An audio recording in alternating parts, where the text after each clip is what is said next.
Welcome back to the channel, everybody. I'm back with another recommendation. This is Trump never saw this coming. Canada just blocked U.S. access to Alaska. So we're going to dive into this. It's funny because not too long ago, actually for a while, I've been talking about visiting Alaska because I heard there's actually a lot of parts to Alaska that would just surprise people, right? So we're gonna get into this. With that being said, what's smoking on my dragons, divine righteous almighty greats overachieving, never slacking, and looks like we flying over to Alaska today. Here we go. Hold on. This post is from, because I always give credit, the military show, and the original link in the description. Trump thought Canada would roll over. He was dead wrong. When he slapped tariffs on Canada, he probably expected some complaints, a little pushback maybe. But instead, Canada hit back hard. And now it's threatening something Trump never saw coming: US access to Alaska. That's right. One bold move by Canada could make Alaska feel a whole lot less American. But how did it come to this? And just how far could Canada go? Let's break it down. Alaska is a huge state, 663,268 square miles of rugged wilderness, glaciers, and some of the most mind-boggling geography in the US. You know what else is mind-boggling? Alaska is one of only two US states that isn't connected to the lower 48 by land. We're basically talking about a distant cousin of the US, sitting all the way up there, separated by a whole lot of space. But guess who plays a huge role in making sure Alaska is still somewhat part of the US? Yep, Canada.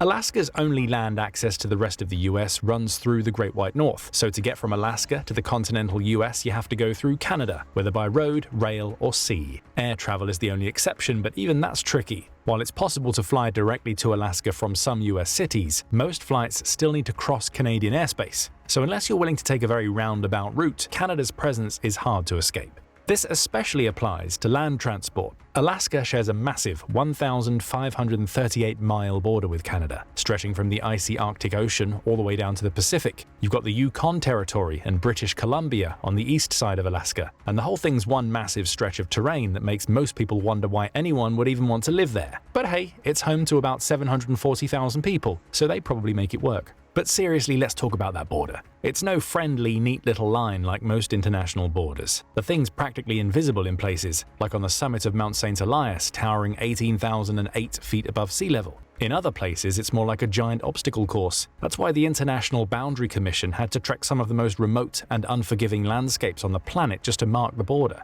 In some areas, the commission cut through forests and mountains with metal cones, and in others, the boundary goes straight through the middle of the mountains, where no one in their right mind would want to build anything. Still, the boundary is there all right, marked and crucial to everything. The insanity of large portions of the Canada-Alaska border only underscores the importance of roads connecting Alaska to Canada, and thus the US. Essentially, Canada's got the power to hold the US state hostage in a way that no one else can, and trust us, Canada is well aware of this. So what is Canada doing with its role as Alaska's gatekeeper? Well, it's coming for trucks trying to make their way from the US to Alaska first. Granted, it's not the entirety of Canada that's targeting Alaska in this way, it's mostly one province. It's British Columbia, the towering might of Canada's western realm. The province shares its northern border with Alaska, making it the key Another place I was talking about going to. They actually shot one of my favorite TV shows there, at least in parts of it. The Chilling Adventures of Sabrina. That was shot there. That was pretty cool. But that actually is one of the reasons I wanted to go. I just wanted to check it out. And it's actually just, it seems like a really beautiful, beautiful place. land link between the US state and the rest of Canada. Without British Columbia, the state of Alaska would essentially be an isolated entity with virtually no access to land-based transportation. And if the Premier of British Columbia, David Eby, gets his way, US truckers will get to experience the isolation firsthand. Namely, Eby is preparing to impose tolls on commercial trucks traveling through the province on their way to Alaska. Tolls are essentially fees charged for using certain roads, bridges, or tunnels, and they typically fund infrastructure or manage traffic. But in this case, they have a slightly different job: to limit US access to Alaska. If implemented, these fees would add significant costs to shipments heading north, making it more expensive and potentially less efficient to transport goods from the lower 48 to Alaska. They're a direct response to Trump's tariffs, and Eby is making this clear. While the tolls might not come into effect immediately, they certainly serve as a warning shot. It took us 3,000 years to understand how... I'm not even shocked by anything anymore. Is ready to make life harder for into effect immediately, they certainly serve as a warning shot. British Columbia is ready to make life harder for US truckers if the trade war continues to escalate. Canada won't just sit back and absorb the economic blow without pushing back. And it's not just about the money. This move could create a serious logistical headache. Alaska depends on this land route for most of its goods, and without it, the state would face crippling shortages. The goods being hit the hardest? Fresh produce and oil, according to Alaska State Senator Robert Myers. Myers himself is a trucker, so he knows what he's talking about. When asked about the tolls and their intended targets, he said, "If you want to get something up here fast, you put it on a truck, not a barge." However, this still doesn't mean Canada is swarmed with trucks heading to Alaska all day long. In fact, the truck traffic headed to Alaska isn't nearly as intense as it is in the lower 48. According to the Alaska Trucking Association, 57.8% of manufactured tonnage is transported by trucks in Alaska, which is 13,170 tons per day. This lower number results from Alaska not functioning like most other states when it comes to transportation. The state is more dependent on air and water transport for moving goods, due to its remote nature and the difficulty of accessing it by land. What's more, the role of trucks in Alaska is more specialized. According to the National Highway System, Alaska's truck freight transportation mainly focuses on moving goods from seaports and airports to industrial sites and consumers, rather than hauling large volumes of goods over long distances like in the lower 48. This is a much smaller role, and Alaska only has 2,229 miles of designated roadways within the National Highway System, which is just 12.6% of its total public network, and not as much freight traffic passes through it as you would find in other states. This means that Canada's tolls would affect a crucial but relatively small segment of traffic. That is, of course, if British Columbia manages to implement these tolls in the first place. To achieve this symbolic victory, British Columbia would have to navigate a tricky legal and logistical minefield. Let's tackle the legal aspect first. The proposed toll system faces a major legal challenge, an existing treaty between Canada and the US specifically concerning the Alaska Highway. The Alaska Highway is a 1,387-mile stretch of road that serves as the primary land route between Alaska and the rest of the US. Built during World War II as a military route, it's now the main overland connection for residents, industries, and tourists alike. The highway stretches through some of the most remote, rugged landscapes in North America, with weather and road conditions that make it feel more like a survival challenge than a scenic drive. But we'll explore this highway in more detail later. For now, let's get back to why its toll system would be a legal headache. You see, under the treaty we just mentioned, Canada is explicitly prohibited from imposing tolls on any portion of the highway system used for the transport of goods between the US and Alaska. Article 2 of this treaty states, Canada will not impose any highway toll or permit any such toll to be charged for the use of such highways by vehicles or persons. It doesn't get any clearer than that. Plus, this includes not just imposing fees directly, but also any indirect charges, effectively blocking tolls on the highway used for the transportation of goods. The treaty aims to facilitate smooth and uninterrupted transport along this critical route, which, as mentioned, serves as the sole land link between Alaska and the rest of the US. The 1977 agreement also ensures that the US and Canada will jointly maintain the Alaska Highway, with the US funding reconstruction and Canada overseeing its upkeep. Adding tolls would not only violate these terms, but would also risk complicating the collaborative infrastructure maintenance outlined in the agreement. The legal precedent set by this treaty means that EB's proposed tolls could violate international agreements, forcing British Columbia to face a diplomatic and legal battle. But given how determined British Columbia seems to be to fight back, it wouldn't be shocking if its premier found some sneaky loophole to wiggle through. After all, EB is a man on a mission, one that won't be deterred by anything, not a pesky treaty, and not logistical challenges. As far as these logistical, or should we say technical challenges go,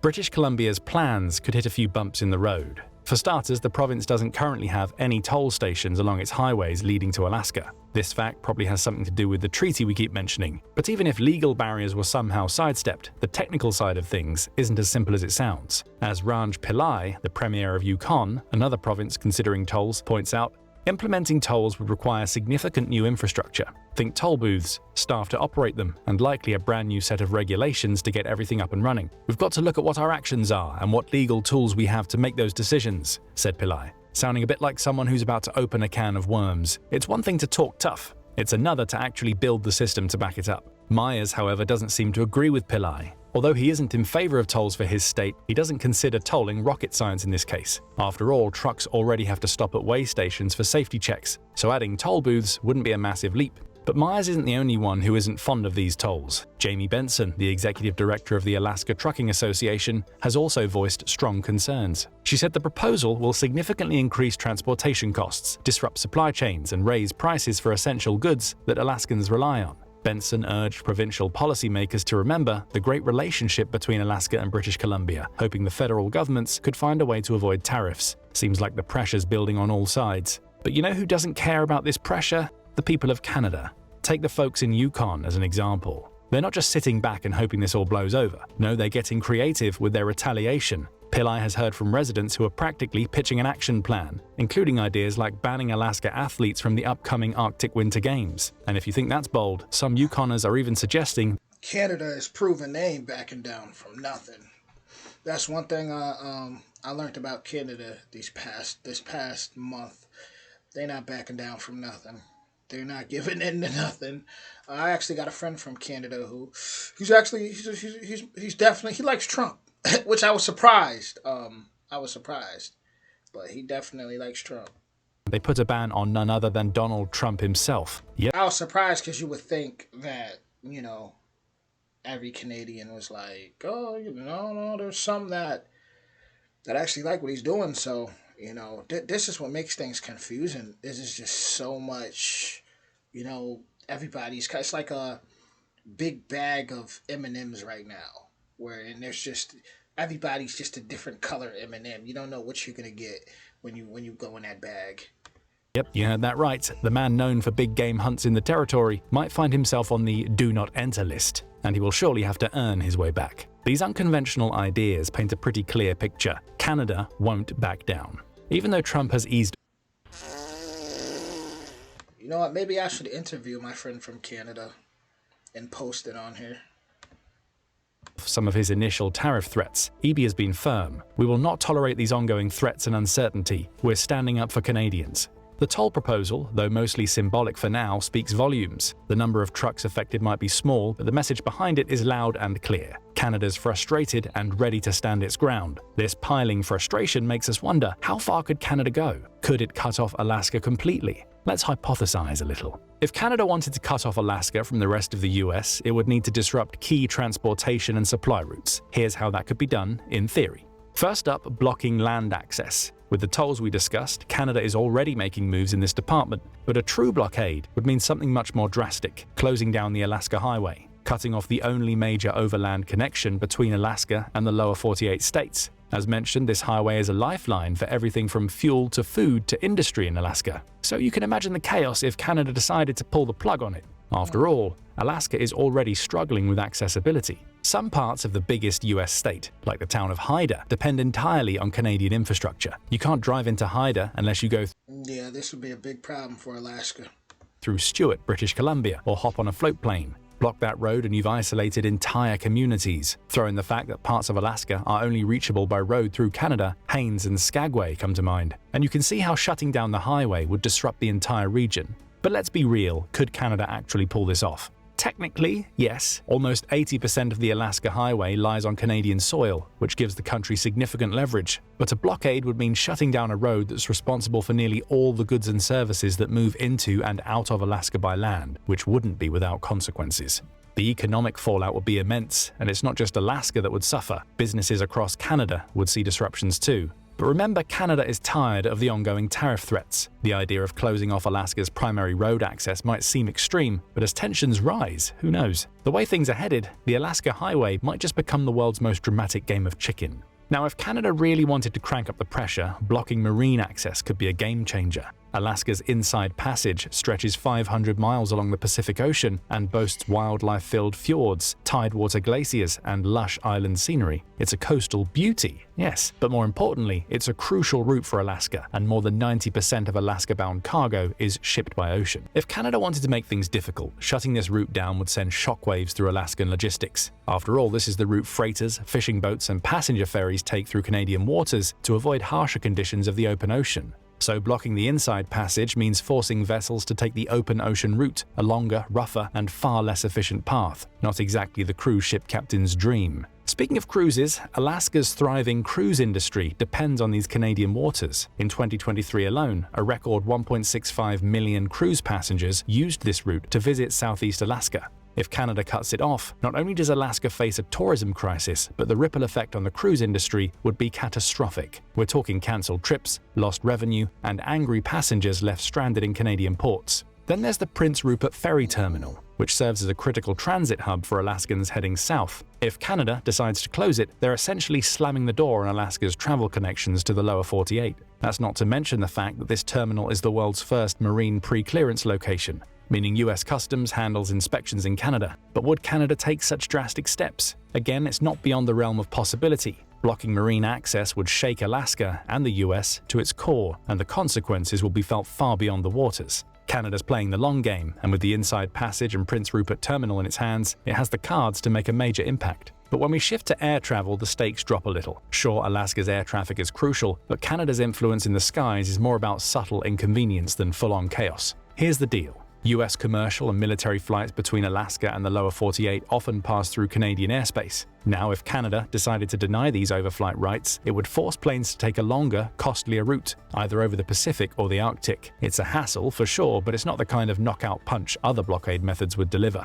At most, we're talking higher fuel costs, more logistical complexity, and maybe a few more angry passengers, but the effect is relatively minor in the grand scheme of things. Alaska's air infrastructure could still function, just with a few detours thrown in. That said, air traffic does rely heavily on coordination with Canadian air traffic control. The smooth operation between US and Canadian aviation authorities keeps flights flowing efficiently. If Canada threw a wrench in that system, you'd see delays, sure, but nothing catastrophic. The real disruption would come in the form of emergency diversions. Aircraft flying to or from Alaska that might need to land in Canada in case of an in-flight emergency, and that's where cooperation matters. But even then, it's all temporary setbacks. What isn't a temporary setback, however, is Canada's grip on Alaska's trade and commerce. This is where the real havoc could be wreaked. Much of Alaska's fuel, food, and consumer goods come through Canada. So imagine Canada slapping heavy tariffs, closing border crossings, or banning specific trade routes. It's not just an inconvenience, it's an economic disaster. Alaska would face shortages of everything from fuel to construction materials, and those costs would skyrocket in no time.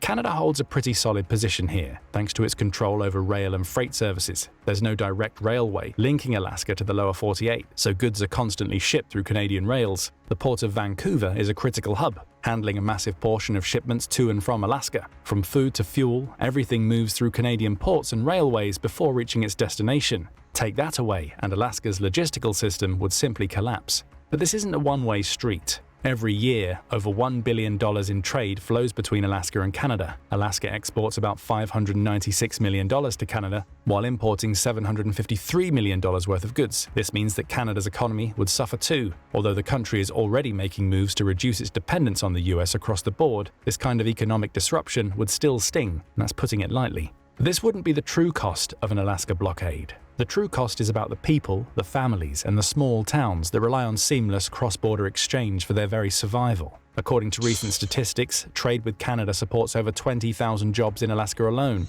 and that's on top of the 4,350 employees in Canadian-owned businesses across Alaska. These aren't just numbers on a page, they're families relying on that paycheck to put food on the table and pay their bills. Take away the trade and their livelihoods are at risk. As one local leader put it, "I don't see how the common person gets anything out of it. I think only the citizens bear the brunt of this cost." With this in mind, do you think Canada would ever go through a full blockade of Alaska? How much pressure would it need to face before taking such drastic measures? And what do you think the US response would be, both to the proposed tolls and a more drastic blockade? Share your thoughts in the comments section below. It's crazy because this one national park ranger I was talking to was just telling me I was friend after years and years just got transferred to Alaska. And then this happens, right? So I'm not sure how that's going to affect them, but I'm sure it's not going to affect them in the best way. That wouldn't be good for Alaska. No, no, not at all. Especially with all those jobs and all the things that they rely on that come from the U.S. I mean, that would be devastating. Okay, here's the thing too, right? All right, so the other day I seen in the comments someone commented pretty much coming at me, and coming at Americans, saying how so many of us are like, I guess, not fighting in their eyes and just not doing anything. And my response to that is, when it's all said and done, a lot of us that get on the internet, we got to be careful, right? A lot of us just we want to educate our audiences, but we also have to in a sense play chess, be careful, because not everybody is targeted the same. You get what I'm saying? Some people really you say something and you won't see their channel again. So there's a lot of us that have to be a lot more careful with what we express, because things aren't as free as it might seem, just because you might see some other Americans that are funded by who knows who, online, able to just say anything, and then on top of that, a lot of us are just tired. That doesn't mean we're not fighting. I mean, a lot of us, especially younger ones, we're the ones that, because of these, billionaires and, all these people in power, because of their greed and corruption, we're the ones that would have to go fight these wars, or have to go to jail, in prison because of it. So, I just ask people be respectful when they come across, um, our channels, because sometimes we're leaving an open mind to things. We're educating ourselves in the process, especially us younger ones. But at the same time, it's like we just gotta be careful what we say. Not all of us are funded by somebody. Not all of us have the support or backup that others may have to be on here just, I don't know, every 5 seconds. That's why on this channel I leave a open, it's open discussion in a sense. Or let me say, it's educational. That's what I want to say. It's educational, because once again, you got to be careful what you actually say. So, with that being said, hopefully people can understand that a little bit more, and just kind of relax. But with that being said, original link in the description. Let me know what you think in the comments, and this definitely helps me to see how other people are thinking too. But I'll be back more soon. Much love, and looking forward to reading those comments for sure.